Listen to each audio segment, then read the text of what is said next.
Bien, acá no se asusten, pero vamos a ver otro tipo de isomería, uno nuevo. Vimos recién la epimería, vamos a ver uno más.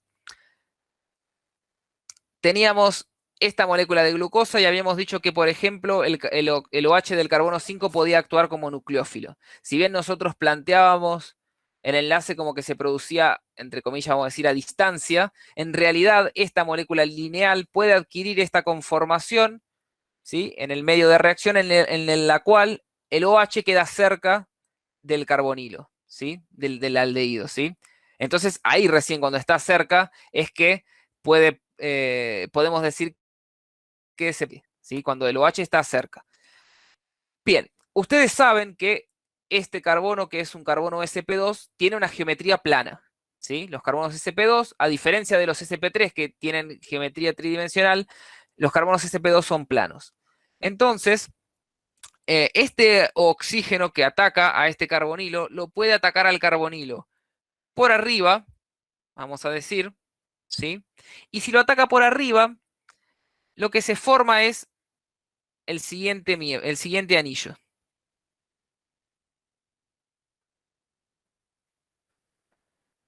Toda la otra parte de la molécula permanece igual, ¿sí? Los OH que estaban hacia abajo siguen estando hacia abajo porque la configuración no cambia. Y dijimos que se va a formar un centro asimétrico nuevo, ¿sí? Este carbono que acá no era quiral, acá en el ciclo sí va a ser quiral. Si el OH ataca por arriba, lo que está pasando es que está obligando a que este oxígeno baje, ¿sí? Es como que lo está empujando hacia abajo y el OH este queda hacia abajo acá y bueno, queda hacia arriba, podemos no representarlo, el hidrógeno este, ¿sí?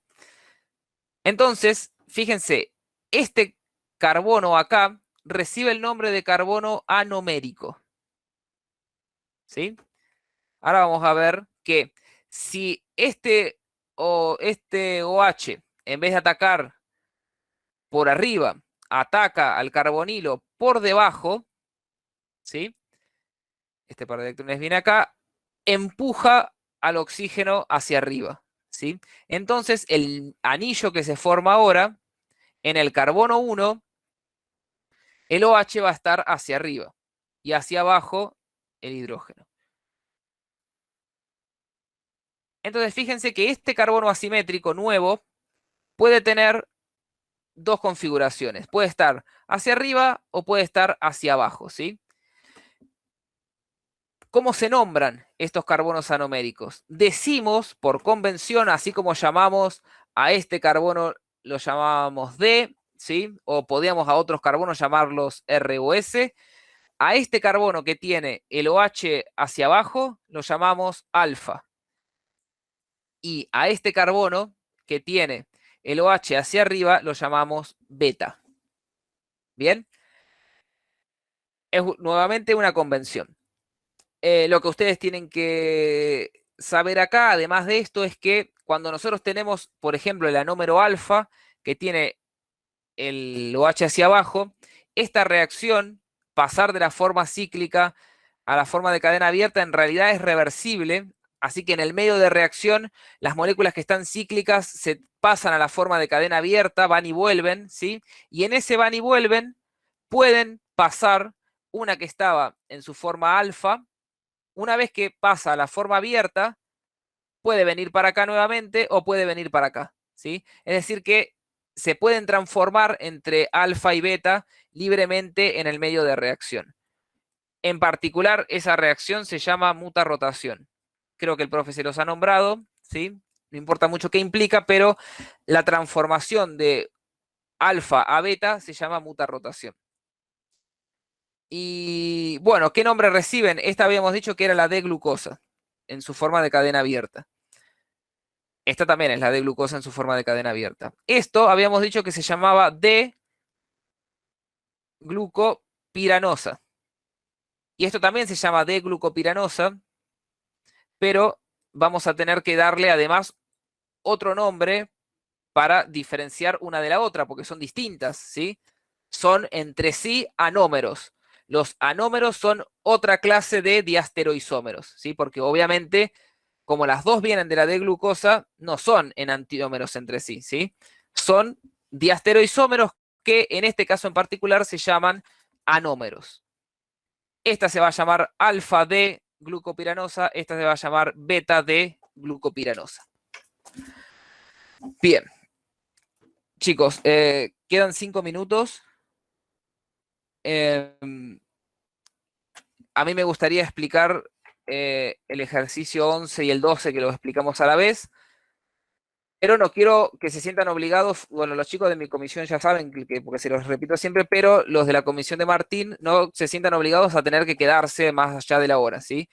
Si yo voy a terminar de explicar, si se quieren quedar, se pueden quedar, si no, yo voy a subir de todos modos el video grabado, pero los que puedan y les interese, quizás estaría bueno que se queden para poder consultar algo eventualmente que surja, que luego después en el video no, con el video grabado no lo van a poder hacer. Pero bueno, como les digo, siéntanse libres de irse cuando termine la hora, ¿sí? Cuando lleguemos a las 10. Bien, vamos a pasar al ejercicio 11. Tenemos acá una molécula de glucosa, ¿sí? Esta habíamos dicho que era la D-glucopiranosa.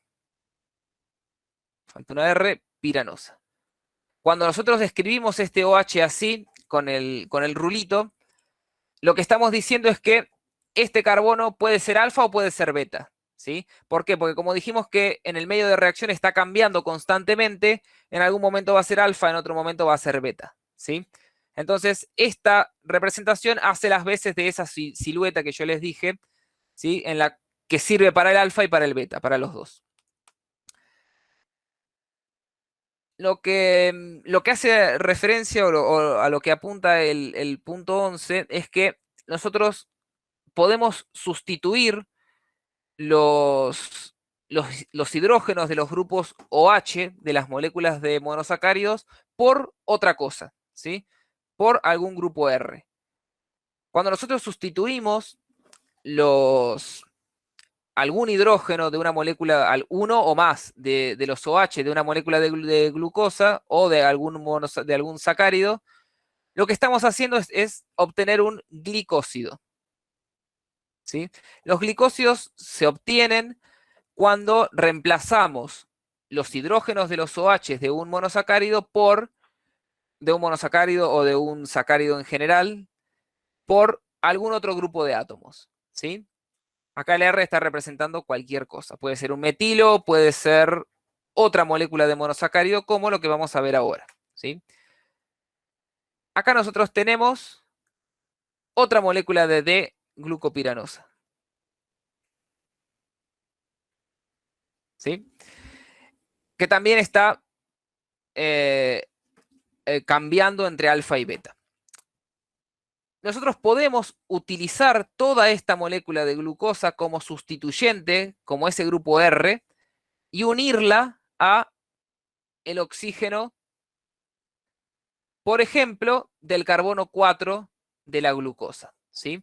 Cuando se produce esa reacción, que no nos vamos a meter en el mecanismo, cuando se produce, como digo, esa reacción, se produce la liberación de la pérdida de una molécula de agua, ¿sí? Porque se pierde este hidrógeno y se pierde este grupo OH, ¿sí? Se forma una molécula de agua. Y el enlace nuevo que se forma es un enlace entre este carbono, entre el carbono anomérico, y el carbono 4 a través de este oxígeno, ¿sí? Y fundamentalmente el nuevo enlace específico que se forma es este que está acá en rojo, ¿sí? Cuando este enlace que se forma, el enlace nuevo que se forma está hacia abajo, ¿sí? Hacia abajo, nosotros lo que obtenemos es lo que llamamos maltosa, ¿sí? La maltosa son dos unidades de glucosa unidas a través del carbono 1 y el carbono 4, ¿sí? Con un enlace hacia abajo. Porque recuerden que acá en este carbono 1 puede también haber un enlace hacia arriba, ¿sí? Si el enlace es hacia abajo, este disacárido se llama maltosa, que ya lo habíamos visto hoy. Específicamente su nombre químico es alfa D glucopiranosil 1,4-D D-glucopiranosa. ¿Sí? Este es el nombre químico sistemático de la maltosa. Vamos a analizar el nombre más que para que ustedes aprendan el nombre, lo cual no es necesario, para ir viendo en el nombre las características estructurales del disacárido, ¿sí? Este alfa, acá, hace referencia a que el enlace nuevo acá está hacia abajo, ¿sí? D-glucopiranosa o glucopiranosil hace referencia a que ese grupo R que nosotros unimos acá es una glucosa, ¿sí? Una glucopiranosa. Y esta terminación il hace referencia justamente a que esta glucosa está haciendo las veces de sustituyente, ¿sí? Así como metil, ¿se acuerdan que metil, el sustituyente metil, termina en il porque es justamente un sustituyente? Bueno, esto se llama glucopiranosil, terminado en il, porque es el sustituyente. Este 1,4 hace referencia a que las unidades monoméricas están unidas a través del carbono 1 y del carbono 4, ¿sí? Y por último, D-glucopiranosa es la molécula principal, ¿sí? Esta. Fíjense que nosotros no hemos aclarado nada acerca de la configuración del carbono anomérico. ¿Por qué? Porque como este carbono anomérico está libre, mientras esté libre puede cambiar entre alfa y beta, ¿sí? No podemos obligarlo a que se quede en alfa o que se quede en beta, ¿sí? Puede ser cualquiera de los dos. En algún momento va a ser alfa, en algún momento va a ser beta. El que sí se queda en alfa, y por eso lo especificamos, es este. Este carbono 1, cuando pierde este OH y se une a la molécula, a la otra molécula de glucosa, ya no puede transformarse más. Así que este enlace ya no puede pasar más hacia arriba. Queda anclado, se dice. En este caso queda anclado en la configuración alfa, ¿sí? Vamos a ver ahora un ejemplo más donde queda anclado en beta. Bueno, todo esto que hemos estado analizando acá para la maltosa, por ejemplo, podríamos usarla para este cuadro, ¿sí? Podremos elegir un disacárido como maltosa, ¿sí? Escribir acá toda esa estructura grande que yo he dibujado. Vamos a decir que está formado por dos glucosas, que la unión es alfa 1,4. Fíjense que en la molécula de fructosa acá, este es el carbono anomérico. Esto es algo que suele confundir porque en general el carbono anomérico queda acá a la derecha, pero en el caso de la sacarosa, el carbono anomérico es este, y tenemos que aclarar entonces que la unión es beta, para el resto no, ¿sí? Con decir que la unión es alfa 1,4 alcanza. Bueno, acá tendremos que buscar dónde hay maltosa. Vamos a analizar uno más, ¿sí? Habíamos dicho que este enlace o este carbono anomérico ahora queda anclado en alfa y ya no es más anomérico, ¿sí? La configuración es alfa, pero no es más anomérico porque ya no puede cambiar más. Vamos a suponer que tenemos estas dos moléculas, ¿sí? Esta es la de glucopiranosa, como habíamos visto recién, ¿sí? Yo les pregunto, ¿estas dos moléculas son iguales entre sí? Esto es lo último que vamos a ver, así que ayúdenme antes de que me quede sin voz. ¿O tienen alguna Creo que diferencia? no. No. ¿Dónde encuentran la La diferencia? diferencia de que En el el OH. enlace está para arriba y uno está para abajo. Claro, exactamente. En el carbono 4, ¿sí? Este es el carbono 4, acá el OH está hacia arriba, acá en el carbono 4 el OH está hacia abajo. ¿Qué quiere decir esto? Quiere decir que el que está hacia arriba estaba hacia la izquierda en la proyección de Fischer y el que está hacia abajo estaba hacia la derecha en la proyección de Fischer, ¿sí? Son dos moléculas distintas. Como solamente cambia la configuración de un carbono, ¿qué son? Son epímeros, ¿sí?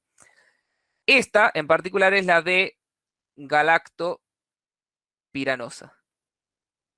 Es la forma cíclica de 6 miembros que se obtiene cuando ciclamos la galactosa, ¿sí? No la glucosa, sino la galactosa, que es, ¿sí?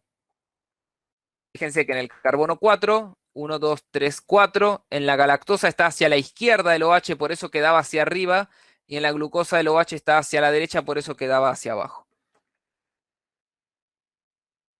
Bueno, y nosotros tenemos estas dos moléculas y queremos unirlas, ¿sí? A través de, a ver, a través del carbono 4, ¿sí? Lo que obtenemos es, bueno, acá yo no las uní a través de carbono 4, las uní a través de carbono 3, ¿sí? Pero no importa, el análisis es el mismo, ¿sí? Este es el carbono 3, este es el carbono 1, este es el carbono 2, ¿sí? Es lo mismo, se pueden unir a través de cualquiera de los carbonos, ¿sí? Y fíjense, se pierde nuevamente una molécula de agua, porque se pierde este OH y se pierde este OH, y en este caso, este enlace queda hacia arriba. En vez de quedar hacia abajo, en este disacárido en particular, queda hacia arriba, ¿sí? Entonces este enlace queda anclado, este carbono anomérico, en la configuración beta, ¿sí? Bueno, y en este caso en particular, acá no va a ser 1,3, 1,4 va a ser 1,3, ¿sí? Pero este en particular se llama beta de glucopiranosil 1,3 galactopiranosa, ¿sí? Yo les dejo como tarea que ustedes analicen la lactosa, ¿sí? La lactosa es exactamente igual a este mismo, pero acá la unión sí es 1,4 y en vez de producirse a través del carbono 3, se produce a través del carbono 4, ¿sí? Se lo dejo de tarea, me pueden consultar después eh, si han tenido alguna complicación en formularlo y demás, ¿sí? Bueno, chicos, dejemos acá, más que nada porque los otros ejercicios son muy teóricos, ¿sí? Pero quedamos a disposición de ustedes para cualquier tipo de duda que tengan, nos consulten incluso antes de entregar la guía obligatoria, que la estaremos subiendo en algún momento durante el día, ¿sí? Profe, Sí, Gracias, profe. de nada. Si tienen alguna profe, duda, igual de todos modos ahora me lo pueden decir. Sí, profe, ¿me puede mandar el link o el código para ingresar al Classroom de donde sube la teoría? sí, a ver, déjame ver. ¿Por qué no me sale? No, ¿vos no estás en la clase, en el Classroom de teoría? No, no me sale. Bien. ¿Me podés escribir tu correo en el chat Sí, y yo te mando la invitación? sí, profe. Dale. Profe, Sí, dígame. al turno 3 nos van a subir esta clase también y la Sí, sí, guía obligatoria y todo eso. exactamente igual, sí. O sea, hagan de Ah, cuenta bueno. que fue igual que cuando estuvieron con Martín. Bueno, Eh, gracias, profe. de nada. Si tienen alguna duda, igual, de todos modos, me pueden seguir consultando ahora. Profe, ¿podría explicar el punto 15? Sí, un segundo. Escribo esto. Cuadro.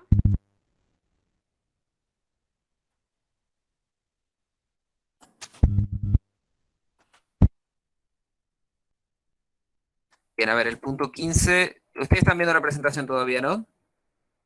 Sí, se ve. Bien. Bueno, lo que tienen que hacer acá en el punto 15 es buscar en el apunte acá del Leninger, tienen que buscar información acerca de las características de estos polisacáridos, ¿sí? El almidón, que está formado por dos polisacáridos distintos, la amilosa y la amilopectina, el glucógeno y la celulosa, ¿sí?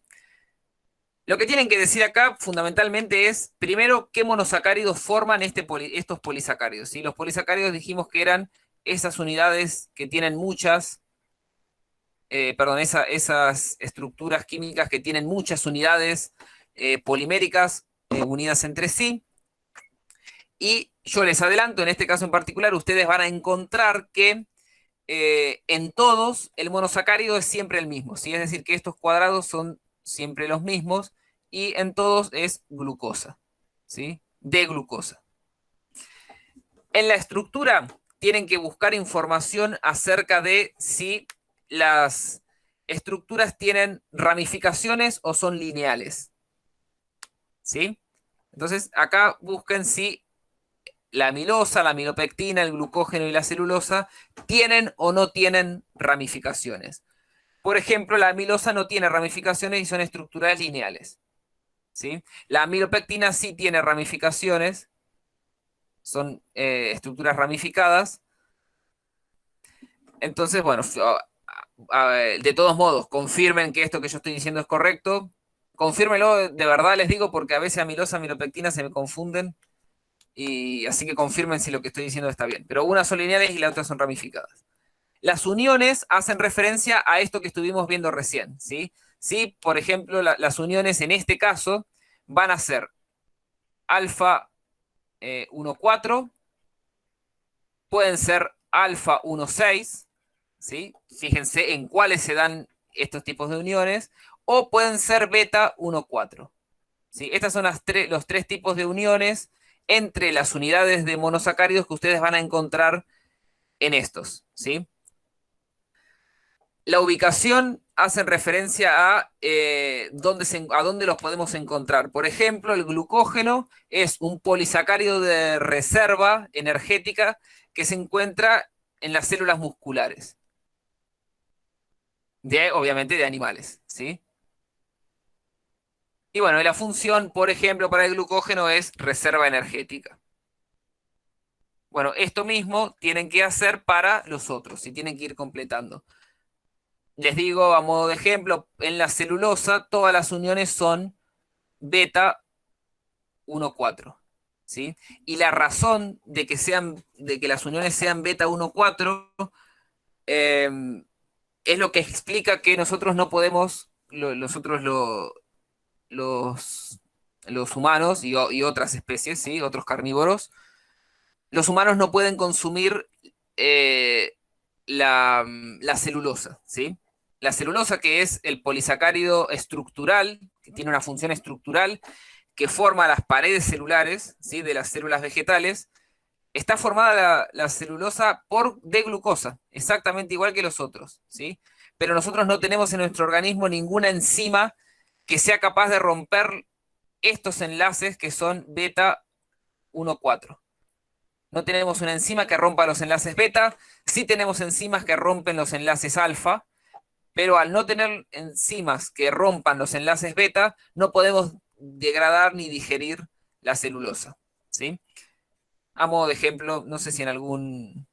Sí, bueno, fíjense acá. Por ejemplo, los seres humanos no podemos utilizar celulosa como fuente de energía. Quiere decir que estas unidades de glucosa que están en la celulosa, nosotros no podemos utilizarlas para degradarlas en la respiración celular porque no tenemos enzimas que nos rompan y nos separen individualmente estas unidades de glucosa, ¿sí? Bueno, esa es la idea de este ejercicio. Pero toda la información está hacia el final, en las últimas 2 o 3 hojas del apunte.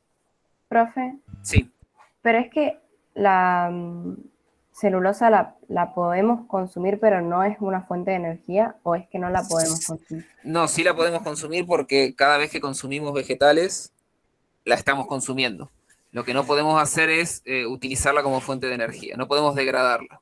Ah, bien. Cuando uno dice consumir, sí, puede ser que esté la confusión, es consumirla con fines alimenticios o nutricionales. ¿Sí? Pero siempre que, a ver, en definitiva esto lo que implica es que sí podemos consumir glucosa cuando viene en los vegetales, pero si comemos papel, que es solo celulosa, no vamos a poder aprovechar ningún nutriente ahí.